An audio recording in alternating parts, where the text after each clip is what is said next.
이분은요, 청개구리 투자법을 강조하는 12년차 직장인 투자자이자 혼토족을 위한 남다른 부동산 투자의 저자이시죠? 옥동자님을 모셨습니다. 안녕하세요. 네, 안녕하십니까. 안녕하세요. 지금 현재 하락장, 서울의 아파트 값이 29주 만에 꺾였다고 하고요. 하락장이 이미 계속 시작이 돼서 지속이 되고 있다라고 보는 시각이 많은데요. 지금의 이 하락장이 옥동자님 보시기엔 한 어느 정도 지속될 걸로 보시나요? 제가 생각하는 지금 시장의 어떤 위치는 2022년, 23년 이렇게 2년 정도는 하락장이 좀 진행되고 있다라고 저는 보고 있고요. 네. 다만 이제 올 상반기에 지금 말씀하셨던 한 29주 정도 네. 잠깐 이제 반등을 하는 어떤 그런 모습을 보였지만 결국 추석 지나고 나서부터는 다시 또 시장이 좀 주춤한 상황에서 지금까지 와 있는 것이거든요. 네.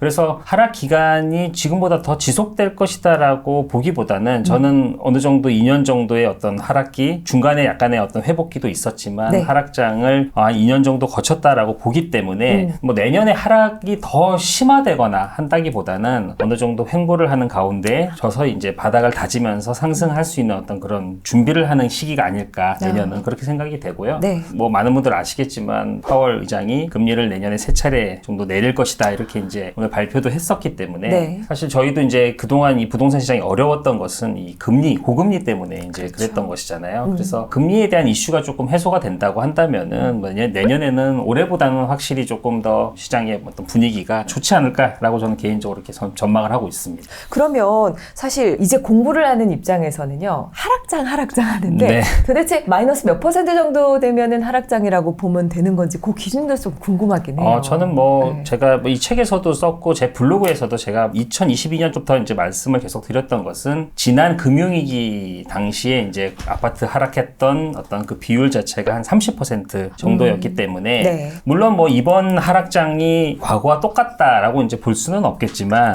과거에 한번 했었던 어떤 그런 경험치, 히스토리가 남아있기 때문에 그것을 기준으로 해서 이번 하락장의 어떤 가격 조정 폭도 예상해 볼 수 있지 않을까라는 생각이 들어서 30% 정도로 저는 늘 말씀을 드렸거든요. 네. 그런데 이제 실제 잠실과 같은 그런 상급지의 경우에는 네. 훨씬 더 좋은 가격의 매수가 가능하겠죠. 근데 그렇죠. 이제 뭐 그건 이제 개별적인 어떤 그런 단지마다 좀 차이가 있을 것 같고 한 30% 정도 기준으로 하시면 저는 적당하지 않을까라고 말씀드리고 싶습니다. 이게 보통 항상 많은 분들이 지향하는 거는 무릎선에서 사서 어깨에 팔고 싶다라고 하지만 네. 보통 이제 얘기하시는 하락장 그 정도가 어떻게 보면 약간의 그래도 허리 정도의 선 느낌인 거죠. 그러니까 맞아. 그것은 몇 해 동안 누적된 그 값으로 봤을 때는 한 마이너스 30% 정도면 그래도 하락장이 왔다, 도래했다라고. 하락장을 바닥을 찍고 이제 어느 정도는 이제 바닥을 다지는 그 가격선까지 내려와 있구나라고 이제 판단을 해볼 수 있다라는 거죠. 그렇죠. 네. 그러면 아무래도 여러 매물들 아파트들을 많이 보셨을 것 같은데 네. 유독 이런 하락장에 좀 영향을 많이 받는 아파트가 있나요? 뭔가 어떤 아파트는 조금 더 조심해야 된다. 뭐 이렇게 보시는 게 있을까요? 사실 하락장을 생각하고 투자를 하는 분들은 사실 지금보다는 상승장 후반부에 이제 하락장을 생각하면서 투자를 해야 되거든요. 네. 상승장 후반부에 이제 그 생각해야 될 어떤 투자에서 조심해야 될 점은 첫 번째는 많이 오른 아파트예요. 이미 바닥에서 이미 3배 이상, 3배 가까이 올라 있는 그런 고가의 아파트들의 경우에는 본인이 너무 무리하게 연끌을 해서 들어간다라든지 할 네. 경우에는 사실 좀 조심해야 될 그런 아파트라고 생각이 들고요. 첫 번째는. 네. 두 번째는 입지가 좀 떨어지는 아파트예요. 그래서 가격 변동이 크지 않아서 사람들의 관심을 받지 못하는 그런 아파트들이 조금 있거든요. 네. 좀 전에 말씀드렸던 서울의 고가 아파트들은 30% 바닥을 찍고 어느 정도 가격을 반등했기 때문에 그래도 기다려볼 수 있겠지만 네. 입지가 떨어지는 아파트들의 경우에는 하락장을 맞아서도 이게 시세가 거의 회복되지 못한 상태로 지금까지도 계속 유지가 되고 있거든요. 입지가 떨어지는 아파트들의 경우에는 앞으로도 더 투자하는 데는 좀 더 조심해야 되지 않을까라는 생각을 하고 있습니다. 네. 그렇군요. 이 두 가지 아파트 네. 매물을 좀 조심해야 된다. 너무 가격이 오른 아파트라든가 왜냐면 연끌을 해야 될 확률이 맞아요. 높으니까 아니면 입지가 떨어진 아파트는 상대적으로 앞으로의 상승폭도 조금 기대하기가 그렇습니다. 어려울 수 있다는 거. 요건 초보자들이 꼭 염두를 해야 될 것 같고요. 그간에 얼마나 또 많은 하락장과 또 상승장을 보셨겠어요. 하락장에서 발견할 수 있는 4가지 특징이 있다고 또 책에도 또 소개해 주셨는데 네. 한번 들려주실까요? 몇 가지 이제 특징에 대한 부분은 제가 이제 하락장을 2008년 금융위기 이후에도 한번 경험을 해봤었고요. 네. 그때는 이제 서울 아파트들이 많이 조정이 많이 됐었고 개인적으로 이제 지방 투자를 저는 좀 많이 했었기 때문에 지방 투자의 경우에는 2015년, 16년 이때 이제 좀 많이 하락을 했었어요. 2017년까지는 회복을 사실 잘 못했었거든요. 네. 그래서 그런 어떤 하락장들을 제가 경험을 해본 결과 제가 가지고 있는 하락장의 어떤 그 모습들은 첫 번째는 시장은 늘 순환한다라는 겁니다. 그래서 상승을 했으면 반드시 하락을 할 수밖에 없고 또 하락을 했으면 반드시 상승하게 되더라는 거예요. 근데 사람들은 이제 환상에 빠지는 거죠. 상승할 때는 계속해서 상승할 것이다 라고 생각을 하고 그렇죠. 지금과 같은 하락장에서는 시장이 앞으로는 더 이상 부동산 시장이 반등하지 않는다라든지 네. 부동산 시장은 끝났다라든지 이런 이야기들이 이제 지금 많이 나오고 있잖아요. 그래서 네. 시장이 순환된다라는 것을 제가 첫 번째로 좀 말씀을 드리고 싶고 두 번째는 아까 말씀드렸던 것처럼 많이 오른 아파트가 결국은 많이 떨어지더라 하락장에서는. 네, 그게 이제 두 번째로 제가 말씀드리고 싶은 것이고 세 번째는 하락장이 오더라도 상승분을 전체를 다 반납하지는 않는다라는 거예요. 그래서 5억에서 시작한 아파트가 10억이 되고 15억이 된다고 하더라도 하락장이 왔을 때 다시 그럼 5억으로 갈 것이냐 이렇지는 않다라는 거예요. 그래서 아까 말씀드렸던 한 30% 정도의 하락 수준에서의 가격이 바닥 가격으로 형성이 되고 다시 반등하는 패턴을 보이더라라는 것이 이제 제가 세 번째로 말씀을 드린 것이고 네. 하락장에서는요 서울을 비롯한 어떤 수도권의 핵심지들의 하락이 더 컸어요. 지방보다. 서울을 비롯한 수도권 핵심지가 많이 올랐기 때문에 그렇죠. 사실은 많이 떨어진다라고 보는 거거든요. 그래서 아무리 서울이 좋고 서울의 어떤 핵심지들이 앞으로 전망이 좋다라고 하더라도 상승장 후반에서는 너무 영끌해가지고 과감하게 높은 가격에 사는 것은 좀 조심해야 된다라는 거예요. 하락장에서는 훨씬 많이 떨어질 수 있기 때문에 네. 이런 부분들에 대한 어떤 저는 경험을 가지고 있어서 상승장 후반부에 저는 제 투자는 좀 조심을 했었어요. 무리하게 투자를 하지 않았었고 오히려 좀 저평가된 오르지 좀 덜 오르더라도 좀 저평가된 물건들을 좀 찾아서 투자를 하려고 많이 노력을 했던 것 같습니다. 이 네 가지 특징을 알고 계시다 보니까 이 하락장, 상승장 이런 부분들도 어떻게 보면은 옥동장님의 인사이트 기준이 있으니 어느 정도 예측이 되시는 거죠. 그러니 뭔가 이런 시장 상황이 몰려올 때 위기에 빠지지 않는 거잖아요. 맞아요. 그쵸? 네. 왜냐하면 저도 하락장을 경험을 해봤기 때문에 제가 이런 기준을 만들 수가 있었던 거거든요. 그래서 아마 이번 하락장에서 조금 어려움을 겪으셨던 분들은 자연스럽게 이제 이 하락장의 무서움을 아마 아시게 되셨을 것이고 네. 다음 투자를 해 나가시는 데 있어서는 반드시 지금의 어떤 그런 아픔들이 교훈으로 작용을 해서 그렇죠. 본인들의 기준이 아마 되어줄 거라고 저는 생각을 합니다. 그렇죠. 네. 교훈으로 분명히 삼아야겠죠. 그렇다면은 하락장 이후에는 이제 상승장이 오기 마련인데 중요한 건 이 반등 시점을 잡기 위해서 하락장 속에서도 사람들은 계속해서 이제 타이밍을 계속 보고 있단 말이죠. 어느 가격쯤 왔을 때 지금은 들어가도 괜찮을 것 같다. 매수 타이밍이다. 이런 네. 걸 어떻게 하면 알 수 있을까요? 그래서 그 부분도 사실은 이제 과거의 데이터를 볼 수밖에 없는 것이고 네. 아까도 말씀드렸지만 과거 금융위기 때에도 고점 대비 한 30% 정도를 바닥으로 치고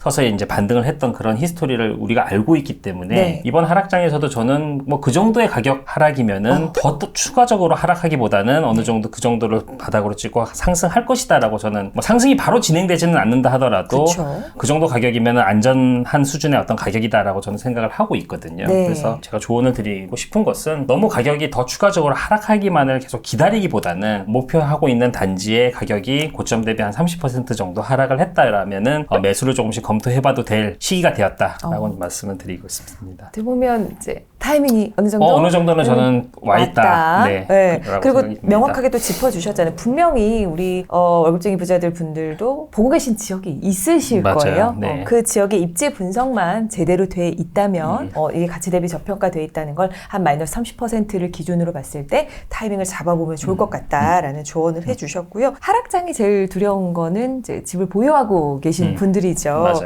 언제 끝날지 모르는 이 하락장 속에서도 주택을 내 집 마련 한 채라든가 아니면 또 여러 가지 또 주택을 보유하고 있는 다주택자들 같은 경우는 어떤 걸 좀 조심하면 좋을까요? 우선은 제가 집을 보유하고 계신 분들이 말씀하신 대로 조금 지금 제일 힘든 네. 분들이고요. 근데 지금은 사실 한 2년간의 지금 하락장이 진행이 됐었기 때문에 지금 이 시점에서 보유하고 있는 자산을 매도할 때는 아니다. 지금까지 2년 정도 참아오셨었다라면은 지금은 좀 더 나아질 것을 기대하고 조금 더 참아가는 그런 인내가 좀 필요한 시기가 아닐까라는 생각이 들고요. 네. 내년에는 올해보다는 조금 더 시장이 좋아질 것이다라고 저는 전망을 하고 있어서 일단은 내년을 좀 지켜보시면 좋겠다. 희망을 좀 가지고 지켜보시면 좋겠다. 이런 말씀을 드리고 싶고 네. 뭐 제 책에서는 건강이라든지 뭐 이런 이야기도 했지만 사실 그거는 기본적으로 이제 다 하시는 것이다라고 생각이 들고 네. 회사 열심히 다니시고 또 안정적으로 일상을 잘 영위해 나가는 가운데서 시장을 기다려야지 시장이 금방 내년 뭐 초에 뭐 반등할 것처럼 이렇게 기대를 크게 해서는 사실은 조금 곤란할 수 있다. 아직까지 그럼요. 여전히 금리는 높은 수준이고 되고 경기가 그렇게 좋지 않기 때문에 건강을 잘 생각하면서 일상을 잘 유지하는 가운데서 상승장이 돌아올 때까지 조금 더 기다리는 인내가 필요한 시기가 아닌가라는 생각이 듭니다. 아무래도 옥동자님께서도 또 주택을 보유하고 네, 계시니까 네, 저도 투자를 하고 당연히 그렇죠. 계시기 때문에 네. 같은 마음으로 네, 맞습니다. 또 생각을 하고 네. 계시다 보니까 그래도 좀 희망적으로 내년과 내후년과 상황이 있으니까 인내가 필요한 상황이다라고 얘기를 해주셨고 부동산 투자 공부를 하면서 투자를 하면서 잃지 말아야 될 건 건강, 인간관계, 직장 이 세 가지를 꼭 꼽아주신 게 너무 네, 인상 깊었고 그래서 그런지 또 우리 옥동자님께서 또 직장 생활을 하고 계시잖아요. 맞습니다. 이 세 가지를 또 꼽아주신 이유가 있으실 것 같아요. 제가 이제 10년 이상 투자를 해오면서 느낀 것은 투자는 사실 짧은 호흡이 아닌 긴 호흡을 가지고 하지 않으면 본인이 원하는 성과를 만들어내기에도 어렵고 그 투자로 인해서 주변의 사람들을 또 힘들게 하는 그런 상황들도 저는 많이 봤거든요. 그래서 투자를 물론 저도 좋아하고 주변에 이제 투자를 열심히 하시는 분들도 계시지만 투자 자체가 어떤 나의 일상의 원숭이 되면 안 된다. 제가 말씀드린 이런 건강이라든지 인간관계라든지 직장이라든지 이런 것들과 조화롭게 해 나갈 때 투자라는 것도 잘 되는 것이다라고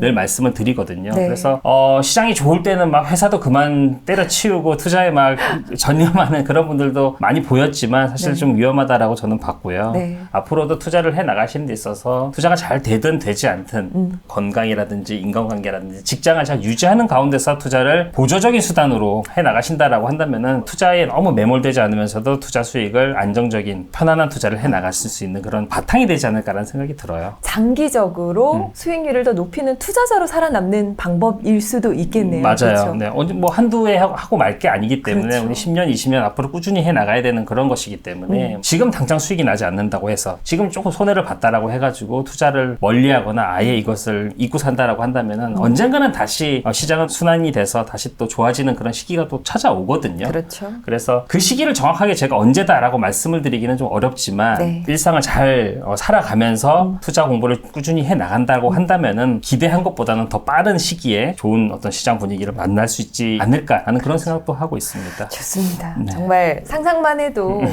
기대가 돼요. 언젠가 다시 올 대세 상승장. 자, 이 상승장을 위해서 그렇다면 우리는 준비를 하고 있어야겠죠. 저희가 미리 준비할 수 있는 게 어떤 게 있을까요? 옥동자님께서는 상승장 준비를 위해서 어떤 걸 좀 추천해 주시나요? 저는 뭐 오랜 투자를 했지만 저도 상승장을 기다리고 있는 투자자 중에 한 명이고 블로그에서도 제가 이제 여러 번 이야기를 했지만 저도 지금 현금이라든지 종잣돈을 계속 모아 나가고 있거든요. 더 좋은 투자를 하기 위해서. 네. 고물가여가지고 사실 저축을 한다라든지 이런 것들이 좀 쉽지는 않은 상황이긴 해요. 하지만 뭐 모두 다 그건 같은 상황이기 때문에 네. 주어진 소득 안에서 절약해서 현금을 모아가는 것이 이것이 이제 일단 가장 중요하다라고 생각이 들고요. 네. 두 번째는 지금 이렇게 시장이 좀 주춤한 때를 이용해서 부동산 공부를 좀 많이 해두셔야 될 필요가 있습니다. 네. 저도 지난주에 뭐 어떤 지역 임장 다녀왔고 내일도 또 갈 예정인데 네. 지금 사람들은 임장도 잘 안 다니고 아까 뭐 MC분 말씀해 주셨지만 지금 사람들 많이 관심이 없거든요. 부동산 맞아요. 시장에. 네. 근데 오히려 이럴 때 나는 부동산에 더 관심을 가고 하나라도 더 많은 지역을 공부하고 알아가고 이런 어떤 지식들이 조금 누적된다라고 한다면은 아마 다음 시장에서는 조금 더 주도적으로 또 좋은 투자를 해 나갈 가능성이 저는 높다라고 봅니다. 그래서 네. 저도 상승장에 좀 마음이 급해서 혹시 조금 뭐 미진하게 공부했거나 잘 알아보지 않고 투자했던 그런 것들이 있거든요.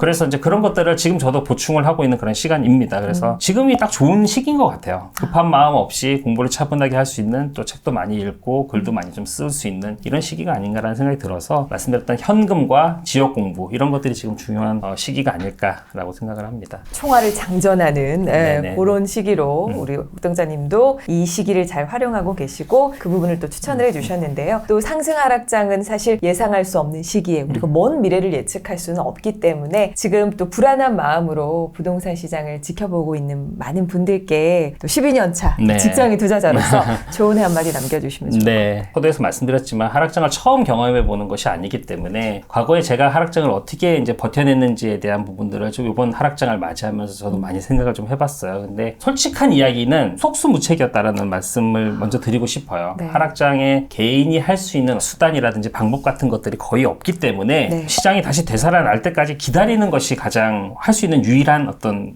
일이었고요. 네. 근데 그 기다림의 시간은 뭐 저뿐만 아니라 모든 사람들이 다 동일하게 처해 있는 것이기 때문에 때문에 그 기다림의 시간을 어떻게 쓸 것인가라는 것에서는 사람들마다 차이가 있을 것 같아요. 그래서 아까 말씀드렸던 그런 뭐 공부를 저는 한다라든지 지역 공부를 한다라든지 꾸준히 이제 종잣돈 모아가는 것들 당연한 것이고요. 그리고 그동안 해왔던 어떤 투자를 좀 복귀해 본다라든지 독서, 책을 좀 많이 읽었어요. 기다리는 그 시간 동안에 책을 많이 읽고 책에 나온 내용들을 좀 정리하고 기록하고 이렇게 해서 자꾸 이제 제 것으로 만들려고 하는 어떤 그런 노력들을 그 기다림의 시간으로 이제 사용을 했던 거예요. 네. 그랬더니 이제 어느새 저도 모르게 이제 상승장이 2013년, 14년서부터 이제 시작이 되면서 그쵸. 그동안 해왔던 공부들이 이제 조금 이제 활용을 해볼 수 있는 어떤 그런 시기가 되었었거든요. 네. 그래서 지금은 그럴 시기라고 저는 생각이 들어요. 한 2년 정도 뭐 네. 많은 분들이 이제 역전세라든지 고금리 이런 걸로 많이 힘들으셨을 텐데 그게 이제 얼마 남지 않았다라고 생각을 하시고 네. 이제 남은 시간 지금 이제 집중적으로 해야 될 것은 이제 지역 공부